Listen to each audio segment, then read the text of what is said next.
Seorang pria yang telah ditahan selama lebih dari 2 bulan berulang kali menjalani pemeriksaan, hingga suatu hari ia duduk dengan wajah muram seolah telah mengambil keputusan besar. Dengan suara pelan, ia mengungkap sebuah rahasia yang mengejutkan. Pengakuan itu kemudian mengantarkan polisi pada penemuan seorang mahasiswi yang telah hilang hampir 10 bulan, dengan cara yang sama sekali tidak pernah dibayangkan siapapun. Hai semua, selamat datang di Zikma Story. Senang bertemu dengan kalian lagi. Kisah ini bermula di kota New Taipei, Taiwan, tempat berdirinya Fujian Catholic University, yang merupakan salah satu universitas Katolik ternama di negara itu. Sebagai salah satu perguruan tinggi swasta yang telah lama berdiri, universitas ini memiliki reputasi yang cukup baik, lokasinya pun berada tidak jauh dari stasiun MRT Fujian University. Salah satu program yang dimilikinya adalah kelas ekstensi, yang diperuntukkan bagi para pekerja dan mahasiswa yang ingin melanjutkan pendidikan sambil menjalani aktivitas sehari-hari. Pada tahun 2013, seorang mahasiswi berusia 26 tahun bernama Chen Yuru tercatat sebagai mahasiswi jurusan bahasa Inggris di program ekstensi tersebut. Selain mengikuti kuliah pada malam hari, ia juga bekerja paruh waktu di lingkungan kampus untuk membiayai pendidikannya sendiri. Kehidupannya tampak berjalan ke arah yang lebih baik. Namun semuanya berubah ketika ia tiba-tiba tidak lagi menghadiri perkuliahan selama beberapa hari berturut-turut. Setelah pihak kampus menghubungi keluarganya, sebuah kasus yang mengejutkan perlahan mulai terungkap. Pada hari Sabtu tanggal 27 April tahun 2013, Chen Yuru menaiki kereta cepat dari Banqiao menuju Chiayi untuk menghadiri sebuah acara keagamaan. Saat kereta melaju menuju tujuannya, ia menerima telepon dari seseorang yang mengaku sebagai asisten seorang guru spiritual. Orang tersebut memintanya menuju pintu keluar nomor 3 stasiun kereta cepat Chiayi, dengan alasan seorang sopir telah disiapkan untuk mengantarnya ke lokasi acara. Tanpa menaruh curiga, Chen Yuru mengikuti semua petunjuk yang diberikan. Namun sejak saat itu, ia menghilang tanpa jejak. Hari demi hari berlalu, tetapi hingga memasuki awal Mei, Chen Yuru masih belum kembali ke kampus. Ia juga sama sekali tidak menghubungi keluarga maupun teman-temannya.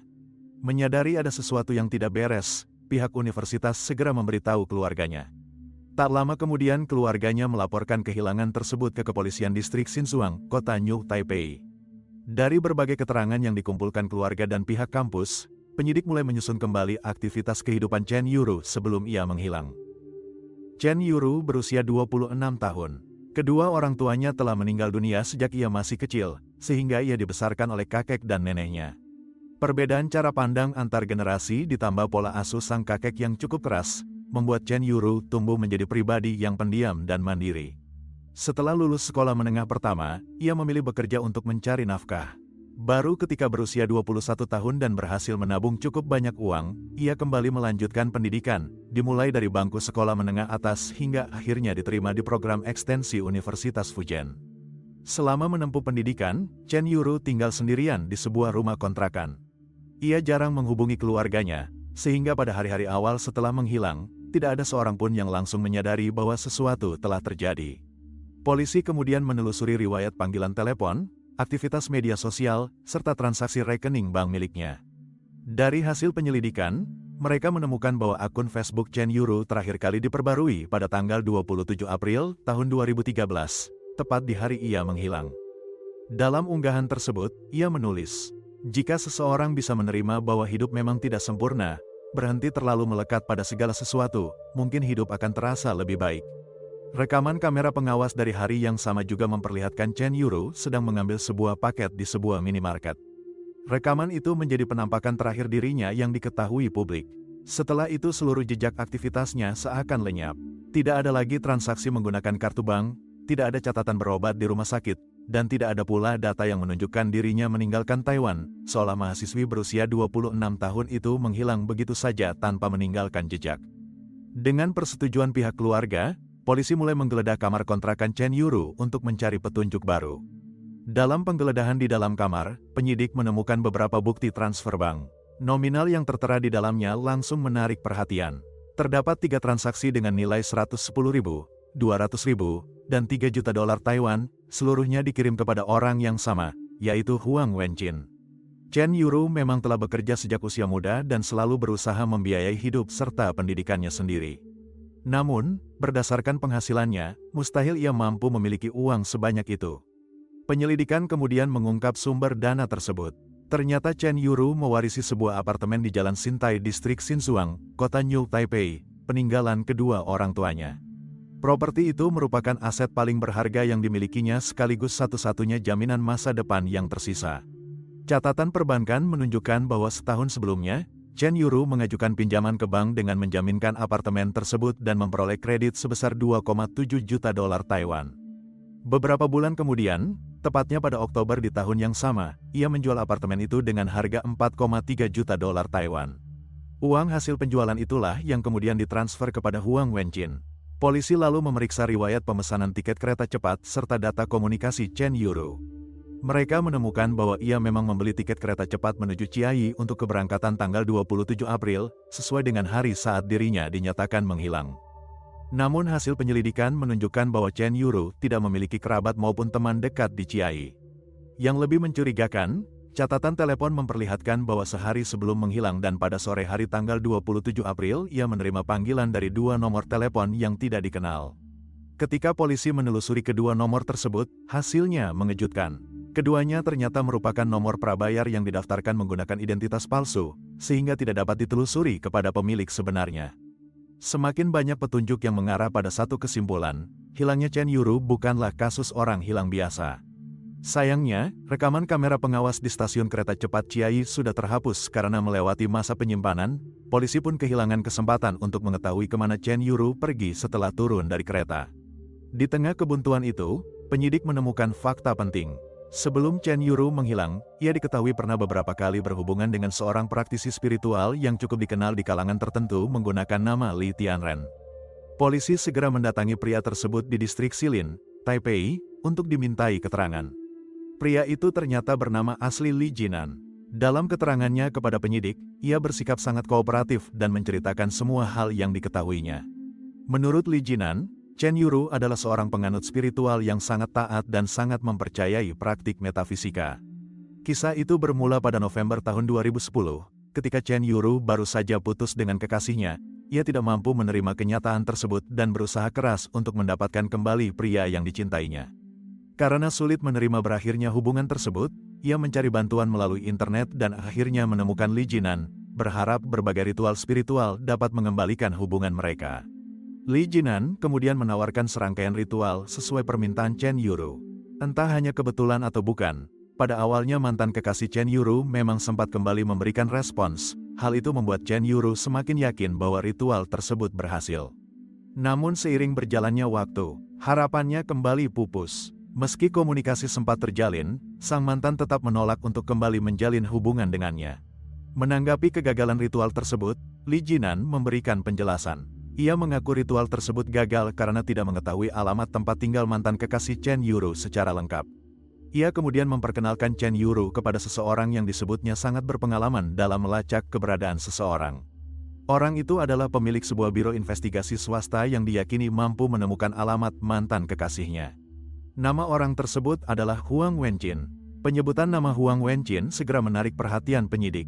Nama Huang Wenjin bukanlah nama yang asing. Dialah penerima seluruh transfer uang dalam bukti transaksi yang sebelumnya ditemukan di kamar Chen Yuru. Naluri para penyidik mengatakan bahwa pria ini kemungkinan memiliki kaitan langsung dengan hilangnya Chen Yuru. Hasil penyelidikan menunjukkan bahwa saat itu Huang Wenjin berusia 39 tahun dan menjalankan sebuah biro investigasi swasta di kota Taichung. Beberapa tahun sebelumnya, ia pernah dijatuhi hukuman penjara selama 5 bulan karena kasus pelanggaran privasi. Hukuman tersebut kemudian dapat diganti dengan pembayaran denda. Kecurigaan yang mengarah kepadanya mendorong polisi untuk mendatangi Huang Wenjin guna dimintai keterangan. Dalam keterangannya kepada polisi, Huang Wenjin mengaku bahwa dirinya pernah menjalin hubungan asmara dengan Chen Yuru. Ia juga memberikan penjelasan mengenai jutaan dolar Taiwan yang diterimanya. Dalam versinya, uang tersebut diberikan karena Chen Yuru sangat mencintainya dan ingin membantu mengembangkan usaha biro investigasinya. Ia bahkan mengklaim bahwa sebelum hubungan mereka berakhir, seluruh uang tersebut telah dikembalikan secara tunai kepada Chen Yuru. Sedangkan mengenai hilangnya Chen Yuru, Huang Wenjin bersikeras bahwa dirinya sama sekali tidak terlibat. Namun penyidik tidak mempercayai penjelasan tersebut. Alasan pertama berkaitan dengan hubungan keduanya. Menurut informasi yang diperoleh penyidik, Chen Yuru diperkenalkan kepada Huang Wenqin semata-mata agar pria itu membantu mencari alamat mantan kekasihnya. Lebih jauh lagi, penyidik menemukan fakta bahwa Huang Wenqin telah berkeluarga dan memiliki istri serta anak. Mereka juga memperoleh informasi bahwa ia masih menjalin hubungan dengan perempuan lain di luar pernikahannya. Dengan latar belakang seperti itu, pengakuannya bahwa ia dan Chen Yuru pernah menjadi sepasang kekasih terasa penuh kejanggalan. Kejanggalan kedua menyangkut aliran dana. Jika benar Chen Yuru hanya meminjamkan uang dan kemudian menerima kembali seluruhnya secara tunai, seharusnya ada jejak keberadaan uang tersebut. Namun ketika polisi menggeledah tempat tinggal Chen Yuru, tidak ditemukan uang tunai dalam jumlah besar, rekening bank miliknya pun tidak menunjukkan adanya setoran dengan nominal yang sesuai. Semakin dalam penyelidikan dilakukan, semakin jelas satu kesimpulan mulai terbentuk, Huang Wenqin sedang berbohong. Tetapi kecurigaan saja tidak cukup untuk membawa seseorang ke meja hijau. Polisi membutuhkan bukti yang jauh lebih kuat. Ketika penyelidikan mulai menemui jalan buntu, titik terang akhirnya muncul sekitar 7 bulan setelah Chen Yuru dinyatakan hilang. Kunci terobosan itu kembali berasal dari kartu SIM prabayar yang digunakan untuk menghubungi Chen Yuru. Penyidik menemukan bahwa panggilan dari nomor anonim tersebut terjadi tepat saat kereta cepat yang ditumpangi Chen Yuru sedang melaju menuju Chiayi. Artinya, besar kemungkinan perjalanan Chen Yuru ke Chiayi memang diatur oleh orang yang menggunakan nomor tersebut. Polisi kemudian melacak pergerakan kartu SIM itu. Setelah berbulan-bulan melakukan penelusuran, mereka akhirnya mengidentifikasi seorang sopir bis di kota Taichung bernama Si Kunzi. Catatan pekerjaannya menunjukkan sesuatu yang mencurigakan. Pada tanggal 27 April tahun 2013, hari ketika Chen Yuru menghilang, Si Kunzi ternyata tidak menjalankan tugas seperti biasanya. Ia justru mengajukan cuti secara mendadak. Polisi segera memanggilnya untuk diperiksa. Awalnya Si Kunzi berusaha tetap tenang. Namun setelah penyidik mulai mengajukan sejumlah pertanyaan yang mengarah pada kejadian hari itu, tekanan batin yang ia rasakan akhirnya runtuh. Ia memutuskan menceritakan semua yang diketahuinya. Dari pengakuannya terungkap bahwa ia mengenal Huang Wenqin melalui seorang kenalan. Karena Huang menjalankan biro investigasi swasta yang sering menangani kasus perselingkuhan, pengintaian, dan sengketa hubungan, Si Kunzi sesekali menerima pekerjaan darinya demi mendapatkan penghasilan tambahan. Pada akhir April tahun 2013, Huang Wenqin kembali menghubunginya. Namun kali ini tugas yang diberikan berbeda. Ia diminta mengemudikan mobil menuju stasiun kereta cepat Chiayi, menjemput seorang perempuan, lalu membawanya kembali ke Taichung. Huang mengatakan bahwa perempuan tersebut hendak menghadiri sebuah ritual keagamaan. Tugas Si Kunzi hanyalah berpura-pura menjadi sopir yang dikirim oleh sang guru spiritual. Pada pagi hari tanggal 27 April tahun 2013, Huang Wenqin menemui Si Kunzi di distrik selatan kota Taichung. Ia menyerahkan sebuah ponsel dan termos yang akan diberikan untuk Chen Yuru. Di dalam telepon itu telah terpasang kartu SIM prabayar yang didaftarkan menggunakan identitas palsu. Nomor telepon Chen Yuru sudah disimpan sebelumnya agar Si Kunzi tinggal menghubunginya ketika tiba di Chiayi. Sementara isi termos tersebut adalah anggur merah. Huang Wenqin mengatakan bahwa minuman itu adalah air penyucian yang harus diminum oleh Chen Yuru sebelum mengikuti ritual. Si Kunzi yang tidak mengetahui tujuan sebenarnya pun setelah tengah hari, mengemudikan mobilnya menuju Chiayi untuk menjemput perempuan yang sama sekali tidak menyadari bahwa dirinya sedang masuk ke dalam sebuah perangkap yang telah dipersiapkan dengan sangat rapi. Pada pukul 13.44, Si Kunzi menghubungi Huang Wenqin untuk memberitahu bahwa dirinya telah tiba di stasiun kereta cepat Chiayi. Beberapa saat kemudian, ia menelepon Chen Yuru. Sesuai naskah yang telah disiapkan Huang Wenqin, ia mengatakan bahwa setelah keluar melalui pintu keluar nomor 3, cukup berjalan sekitar 50 meter ke depan, dan sang sopir akan menunggu di sana. Pukul 14.37, Si Kunzi akhirnya bertemu dengan Chen Yuru di luar stasiun. Setelah Chen Yuru masuk ke dalam mobil, ia tidak langsung dibawa ke lokasi ritual seperti yang dijanjikan. Sebaliknya Si Kunzi mengemudikan mobil menuju sebuah jalan sepi di sekitar kota Taibao Kabupaten Chiayi. Di tempat itulah ia menjalankan instruksi berikutnya. Si Kunzi menuangkan anggur merah dari dalam termos, lalu mengatakan bahwa minuman tersebut adalah air penyucian yang harus diminum sebelum mengikuti ritual. Chen Yuru sama sekali tidak menaruh curiga. Namun beberapa saat setelah meminumnya, ia mulai kehilangan kesadaran dan tertidur lelap. Pada pukul 14.50, Si Kunzi kembali menghubungi Huang Wenqin untuk melaporkan bahwa Chen Yuru telah tidak sadarkan diri. Setelah itu ia memutar arah menuju Taichung. Dalam perjalanan saat berhenti di sebuah rest area di Nantou, ia mendapati Chen Yuru telah kehilangan kesadaran sepenuhnya. Khawatir tubuh korban terjatuh dari kursi belakang dan menarik perhatian orang lain, si Kunzi mengikat tubuhnya menggunakan sabuk pengaman. Ia kemudian kembali menghubungi Huang Wenjin untuk menentukan lokasi serah terima. Pukul 16.56, si Kunzi tiba di Taichung dan bertemu dengan Huang Wenjin. Namun karena di sekitar lokasi masih ada kendaraan dan orang yang lalu lalang, Huang Wenjin khawatir aksinya terlihat. Ia lalu mengarahkan si Kunzi menuju sebuah lahan kosong yang berjarak sekitar 500 meter dari lokasi semula. Di lokasi yang lebih sepi itulah, Chen Yuru yang masih dalam keadaan tidak sadarkan diri diserahkan kepada Huang Wenjin. Sebelumnya Huang Wenjin menjanjikan bayaran sebesar 60.000 dolar Taiwan atas pekerjaan tersebut. Namun setelah semuanya selesai, si Kunzi hanya menerima 40.000 dolar Taiwan. Pengakuannya itu kemudian mendorong polisi untuk menggeledah rumahnya. Penggeledahan itu mengungkap sejumlah barang yang berkaitan dengan kasus tersebut, termasuk kartu SIM prabayar yang digunakan untuk menghubungi Chen Yuru. Kesaksian si Kunzi akhirnya berhasil mengisi bagian yang selama ini hilang dalam kronologi penyelidikan, yaitu apa yang terjadi setelah Chen Yuru keluar dari stasiun kereta cepat. Seiring terungkapnya fakta-fakta tersebut, seluruh kebohongan Huang Wenjin pun mulai runtuh. Polisi kemudian menggeledah kantor Biro Investigasi dan rumah Huang Wenjin. Di kedua lokasi itu mereka menemukan berbagai peralatan komunikasi, sejumlah obat-obatan terlarang, sebuah pistol, serta sebuah flash disk yang kemudian menjadi barang bukti paling penting dalam kasus ini. Huang Wenjin kembali dipanggil untuk diperiksa. Dalam pemeriksaan lanjutan tersebut, ia akhirnya mengakui telah menyuruh si Kunzi menyamar sebagai asisten guru spiritual demi menipu dan menculik Chen Yuru. Namun ketika ditanya mengenai keberadaan korban yang sebenarnya, ia tetap memberikan jawaban yang berbelit-belit dan tidak pernah menjelaskan secara jelas.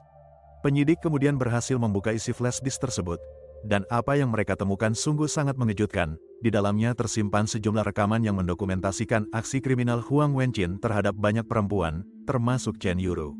Sebagian besar rekaman video tersebut memperlihatkan para korban berada dalam kondisi tidak sadar atau setengah sadar. Penyidik menduga kondisi tersebut berkaitan dengan obat-obatan terlarang yang sebelumnya ditemukan di rumah Huang Wenjin. Dari sekian banyak rekaman yang ditemukan, ada beberapa video yang langsung menarik perhatian polisi, salah satunya direkam pada tahun 2011. Dalam video itu, Huang Wenjin terlihat menggunakan kuas dan tinta merah untuk melukis simbol-simbol aneh di tubuh Chen Yuru sambil terus melafalkan sesuatu, seolah sedang melakukan sebuah ritual mistis. Pemandangan itu tampak ganjil sekaligus mengerikan, karena Chen Yuru ternyata bukan satu-satunya korban yang mengalami perlakuan semacam itu. Dari temuan tersebut penyidik menyimpulkan bahwa Huang Wenjin selama ini menyamar sebagai sosok spiritual untuk memancing korbannya. Ia menipu perempuan-perempuan yang mempercayainya dengan mengatasnamakan ritual spiritual untuk menguras harta mereka, sekaligus melakukan pelecehan seksual saat mereka berada dalam kondisi tidak berdaya. Namun meski polisi telah mengantongi bukti kuat mengenai penipuan dan berbagai tindak kekerasan yang dilakukannya, Huang Wenjin tetap menolak mengungkap keberadaan Chen Yuru. Pengalaman panjangnya sebagai pemilik biro investigasi membuatnya memiliki mental yang sangat kuat serta memahami cara menghadapi pemeriksaan. Ia tahu betul bahwa selama jasad Chen Yuru belum ditemukan, masih ada ruang baginya untuk menyangkal tuduhan pembunuhan. Sedangkan mengenai semua video dalam flash disk, obat-obatan terlarang, dan barang bukti lain yang ditemukan polisi, Huang Wenjin sadar bahwa semua itu sudah tidak mungkin dibantah. Karena itulah selama berkali-kali menjalani pemeriksaan setelah ditahan, ia memilih strategi lain. Ia hanya mengakui apa yang telah berhasil dibuktikan oleh penyidik. Semakin jauh polisi menemukan bukti, semakin banyak pula yang ia akui. Namun untuk satu hal yang paling penting, keberadaan Chen Yuru, ia tetap bungkam. Hingga akhirnya pada Februari tahun 2014, penyidik bersiap melakukan pemeriksaan untuk ke-11 kalinya. Secara administratif pemeriksaan hari itu memang berkaitan dengan berbagai kasus kekerasan yang telah terungkap. Namun semua orang di ruang pemeriksaan memahami bahwa tujuan sebenarnya hanya satu, menemukan Chen Yuru. Penyidik sebelumnya bahkan pernah mengatakan secara langsung kepada Huang Wenjin bahwa seluruh penyelidikan ini pada akhirnya hanya bertujuan menemukan keberadaan korban. Di tengah pemeriksaan itulah, Huang Wenjin tiba-tiba melakukan sesuatu yang tidak pernah ia lakukan sebelumnya. Menurut catatan penyidikan, ia meminta izin untuk merokok. Permintaan itu cukup mengejutkan, karena selama lebih dari 2 bulan ditahan, ia terus berusaha bertahan dan menolak memberikan pengakuan penting. Penyidik menduga tekanan mental yang berkepanjangan mulai menggerogoti pertahanannya. Mereka mengizinkan permintaan tersebut dengan harapan, inilah saat yang tepat untuk memecahkan kebuntuan. Salah seorang penyidik kemudian mengenang momen itu. Selama menghabiskan sebatang demi sebatang rokok, Huang Wenjin tampak gelisah. Ia terus mengubah posisi duduknya, wajahnya dipenuhi kecemasan, seolah sedang bergulat dengan pikirannya sendiri. Hingga ketika rokok ketiga hampir habis, ia akhirnya mengangkat kepalanya dan menatap para penyidik. Dengan suara pelan, ia berkata, "Saya akan mengantar kalian menemukannya." Kalimat singkat itu membuat seluruh ruangan seketika terdiam.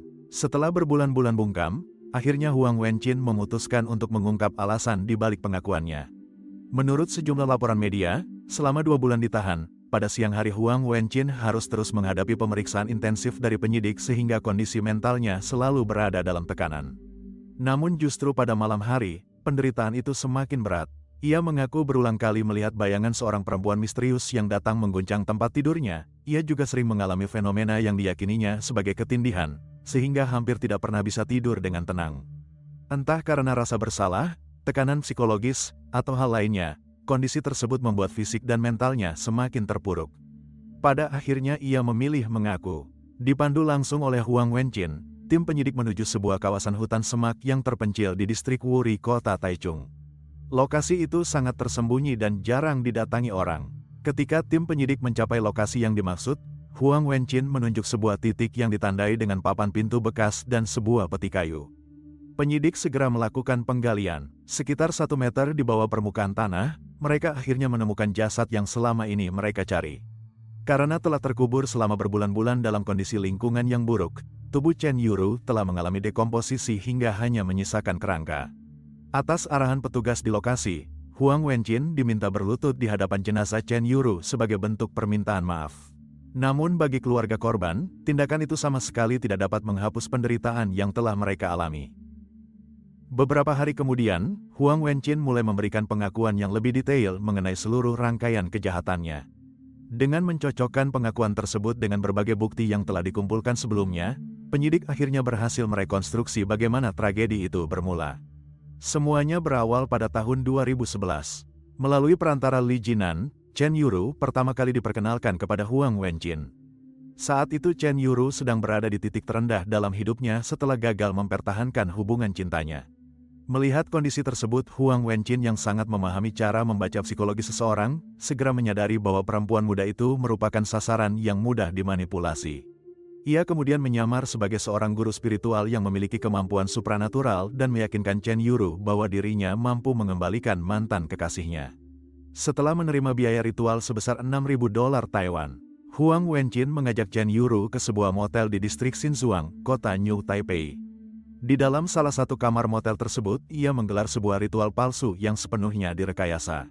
Pertunjukan tersebut berhasil membuat Chen Yuru semakin yakin terhadap sosok Huang Wenjin.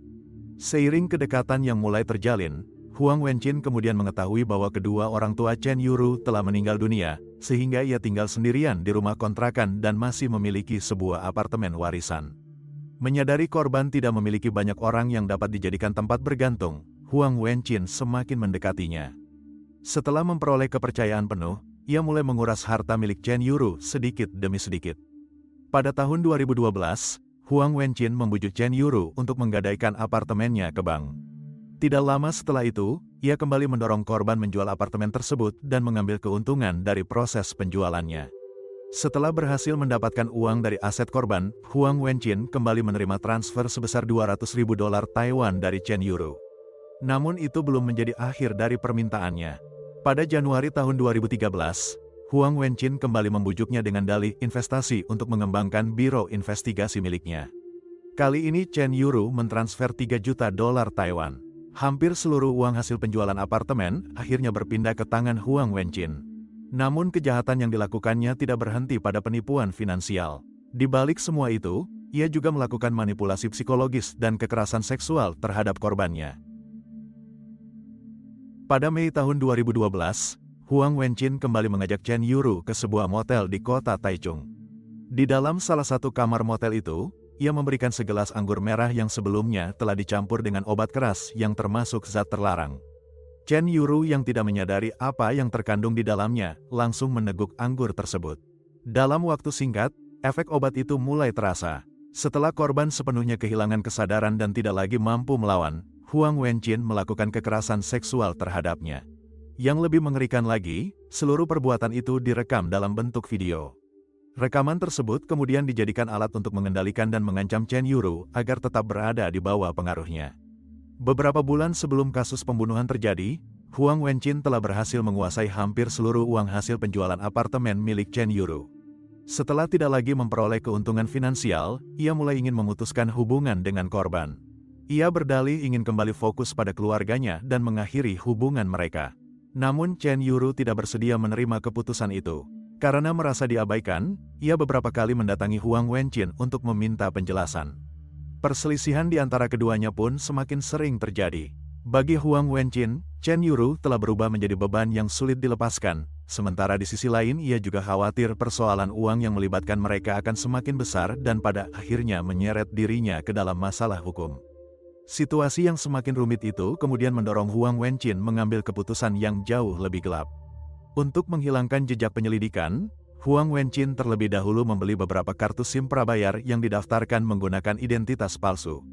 Kartu SIM itulah yang kemudian digunakan untuk menyamar sebagai asisten guru spiritual ketika menghubungi Chen Yuru, sekaligus untuk berkomunikasi dengan si Kunzi. Ia juga menyewa sebuah rumah di dekat Jalan Meichun Distrik Selatan, Kota Taichung.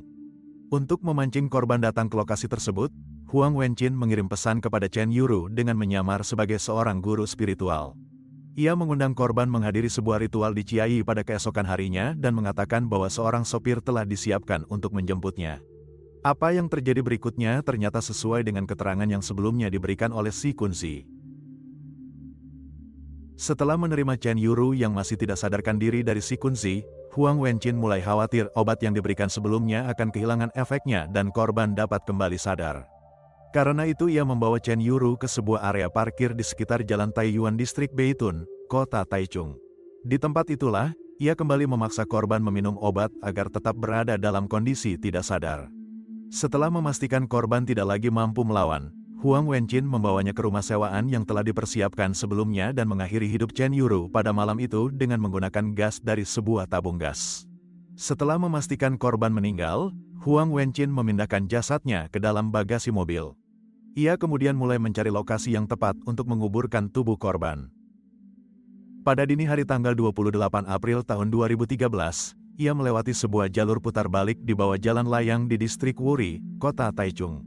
Menurutnya, lokasi itu cukup terpencil, jarang dilalui orang, dan memiliki tanah yang gembur sehingga cocok dijadikan tempat mengubur jasad. Selama hampir 2 jam, Huang Wenjin menggali sebuah lubang. Setelah jasad dimasukkan ke dalamnya, ia merasa pakaian yang dikenakan korban membuat lubang itu tidak cukup dalam. Ia kemudian mengangkat kembali jasad tersebut dan melakukan beberapa tindakan untuk mempermudah proses penyembunyian sebelum akhirnya menguburkannya kembali. Usai menutup lubang, Huang Wenjin membuang sejumlah barang bukti ke Sungai Hansi. Agar dapat menemukan lokasi itu kembali bila diperlukan, ia menutupi area pemakaman menggunakan sebuah daun pintu bekas dan peti kayu sebagai penanda. Pada tahun 2014, kasus ini mulai disidangkan di Pengadilan Distrik Taichung. Jaksa mendakwa Huang Wenjin dengan sejumlah tindak pidana berat, termasuk pembunuhan dan penipuan demi memperoleh keuntungan ilegal. Sementara si Kunzi didakwa sebagai pihak yang turut serta melakukan perampasan kebebasan seseorang. Menghadapi rangkaian bukti yang hampir sepenuhnya telah tersusun, Huang Wenjin masih berusaha menghindari dakwaan pembunuhan berencana. Dalam pembelaannya di persidangan, ia mengklaim bahwa dirinya sejak awal tidak pernah berniat membunuh Chen Yuru. Ia menjelaskan bahwa dirinya membawa Chen Yuru ke rumah sewaan hanya agar mereka bisa berbicara secara terus terang setelah korban sadar. Ia menyatakan ingin mengakui bahwa selama ini tidak pernah ada ritual keagamaan, tidak ada guru spiritual berkekuatan gaib, dan semua yang dipercayai Chen Yuru hanyalah kebohongan. Ia berharap pengakuan tersebut membuat Chen Yuru menyerah dan menerima kenyataan bahwa hubungan mereka telah berakhir. Huang Wenjin kemudian mengaku bahwa setelah Chen Yuru sadar, keduanya terlibat pertengkaran hebat di dalam rumah sewaan yang tertutup. Ia menggambarkan Chen Yuru sebagai sosok yang sangat emosional hingga kehilangan kendali. Ia mengatakan bahwa dirinya hanya bermaksud menenangkan korban dengan mengambil tabung gas yang ada di dalam rumah dan menyemprotkan gas ke arahnya. Namun majelis hakim sama sekali tidak menerima pembelaan tersebut. Pengadilan menilai bahwa sejak awal Chen Yuru sudah berada dalam kondisi tidak mampu melawan, bahkan Huang Wenqin kembali memaksanya meminum obat agar korban tetap tidak sadarkan diri sebelum dibawa ke rumah sewaan. Persiapan yang telah dilakukan sebelumnya, ditambah serangkaian tindakan yang menyusul kemudian, cara pembunuhan dilakukan, hingga upaya menghilangkan jejak setelah kejadian menunjukkan bahwa seluruh peristiwa tersebut merupakan kejahatan yang telah direncanakan dengan matang, bukan tindakan spontan yang terjadi karena emosi sesaat. Sementara terhadap Si Kunzi, pengadilan mengambil kesimpulan yang berbeda. Majelis hakim menyatakan bahwa Si Kunzi telah menyadari bahwa tugas yang diberikan Huang Wenqin bukanlah pekerjaan yang biasa. Ia juga mengetahui bahwa Huang Wenqin memintanya memberikan minuman yang tidak diketahui kandungannya kepada Chen Yuru, sebuah tindakan yang jelas berpotensi melanggar hukum. Meski demikian demi memperoleh imbalan, Si Kunzi tetap bersedia berpura-pura menjadi sopir untuk menjemput Chen Yuru, lalu membantu membuat korban kehilangan kesadaran. Perbuatannya itu dinilai cukup untuk membuktikan bahwa ia ikut terlibat dalam perampasan kebebasan korban. Namun selama persidangan, jaksa tidak dapat membuktikan bahwa Si Kunzi sejak awal mengetahui rencana Huang Wenqin untuk membunuh Chen Yuru. Tidak ditemukan pula bukti adanya kesepakatan atau niat bersama di antara keduanya untuk melakukan pembunuhan.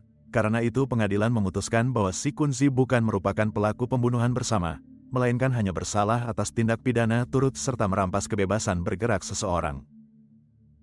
Pada September tahun 2014, Pengadilan Distrik Taichung akhirnya menjatuhkan putusan. Huang Wenqin dinyatakan bersalah atas tindak pidana pembunuhan dan sejumlah kejahatan lainnya. Ia dijatuhi hukuman penjara seumur hidup, didenda $150.000 Taiwan, serta dicabut hak-hak sipilnya untuk seumur hidup. Sementara Si Kunzi dinyatakan bersalah karena turut serta merampas kebebasan korban dan dijatuhi hukuman 10 bulan penjara, dengan masa percobaan selama 4 tahun. Huang Wenqin kemudian mengajukan banding. Namun di hadapan rangkaian bukti yang begitu kuat, seluruh pembelaannya dianggap tidak memiliki dasar yang meyakinkan. Setelah melalui proses hukum di tingkat berikutnya, pada Juli tahun 2015, pengadilan akhirnya menguatkan putusan sebelumnya. Dengan demikian hukuman penjara seumur hidup terhadap Huang Wenqin resmi berkekuatan hukum tetap, sekaligus menutup salah satu kasus pembunuhan paling menggemparkan di Taiwan yang berawal dari kepercayaan korban terhadap ritual spiritual dan berakhir dengan sebuah rencana pembunuhan yang disusun secara sistematis. Namun alasan majelis hakim dalam menjatuhkan hukuman justru memicu perdebatan luas di tengah masyarakat. Tidak ada yang menyangkal bahwa kejahatan Huang Wenqin sangat berat. Ia terlebih dahulu menipu korbannya, menguras seluruh harta yang dimiliki Chen Yuru, membiusnya, melakukan kekerasan seksual, membunuhnya, menguburkan jasadnya secara diam-diam, lalu berusaha menghilangkan seluruh jejak kejahatan. Meski demikian pengadilan menilai bahwa cara pembunuhan tersebut tidak tergolong sebagai tindakan yang sangat kejam atau dilakukan dengan penyiksaan. Majelis hakim berpendapat bahwa saat pembunuhan terjadi, Chen Yuru sudah berada dalam keadaan tidak sadar akibat pengaruh obat. Karena itu korban dinilai tidak mengalami rasa takut maupun penderitaan yang berkepanjangan sebelum meninggal dunia. Maka atas pertimbangan tersebut, pengadilan menyimpulkan bahwa meski kejahatan Huang Wenqin sangat serius, perkara ini belum memenuhi standar hukum yang saat itu dianggap layak untuk dijatuhi hukuman mati. Oleh sebab itu, hukuman yang dipilih adalah penjara seumur hidup. Putusan tersebut kemudian menuai kritik. Sejumlah media berpendapat bahwa istilah seperti cara pembunuhan yang tidak terlalu kejam, tidak mampu menggambarkan beratnya keseluruhan rangkaian kejahatan yang dilakukan Huang Wenqin. Pasalnya sebelum nyawa Chen Yuru direnggut, ia terlebih dahulu membangun kepercayaan korban dengan berpura-pura menjadi guru spiritual. Ia memanfaatkan keputusasaan Chen Yuru yang ingin mendapatkan kembali mantan kekasihnya, lalu secara perlahan menguras seluruh hartanya. Setelah berhasil mendapatkan kendali atas korban, ia menggunakan berbagai obat untuk mengendalikannya, melakukan kekerasan seksual, dan ketika merasa korban sudah tidak lagi memiliki nilai baginya, ia menyusun sebuah ritual palsu yang pada akhirnya membawa Chen Yuru menuju kematian. Dari sudut pandang masyarakat, rangkaian perbuatan seperti itu sulit dipisahkan satu sama lain. Karena itulah banyak orang merasa hukuman seumur hidup belum cukup mencerminkan beratnya kejahatan yang telah dilakukan. Namun dari sudut pandang hukum pidana, pengadilan tetap harus menilai tindakan pembunuhan itu sendiri. Berbagai faktor seperti cara pelaku menghilangkan nyawa korban, serta tingkat rasa takut dan penderitaan yang dialami korban sebelum meninggal, menjadi pertimbangan utama dalam menentukan apakah suatu perkara layak dijatuhi hukuman mati. Ironisnya, Huang Wenqin menghabiskan bertahun-tahun hidupnya dengan berpura-pura sebagai seorang guru spiritual, memanfaatkan kepercayaan orang lain demi melakukan penipuan dan kejahatan. Namun pada akhirnya, justru tekanan batin dan pengakuannya sendiri tentang bayangan seorang perempuan yang terus menghantuinya saat berada di dalam tahanan diduga menjadi salah satu alasan yang membuatnya akhirnya mengakui lokasi jasad Chen Yuru. Entah itu rasa bersalah, tekanan psikologis, atau sekadar sugesti, tidak ada yang dapat memastikannya. Yang pasti, kasus ini bermula dari kepercayaan terhadap dunia supranatural, dan pada akhirnya juga ditutup oleh kisah yang masih menyisakan banyak misteri. Begitulah akhir dari salah satu kasus pembunuhan paling menggemparkan di Taiwan, sebuah tragedi yang menunjukkan bagaimana manipulasi psikologis, penipuan, dan penyalahgunaan kepercayaan dapat berujung pada hilangnya satu nyawa. Itulah cerita hari ini, terima kasih telah menonton.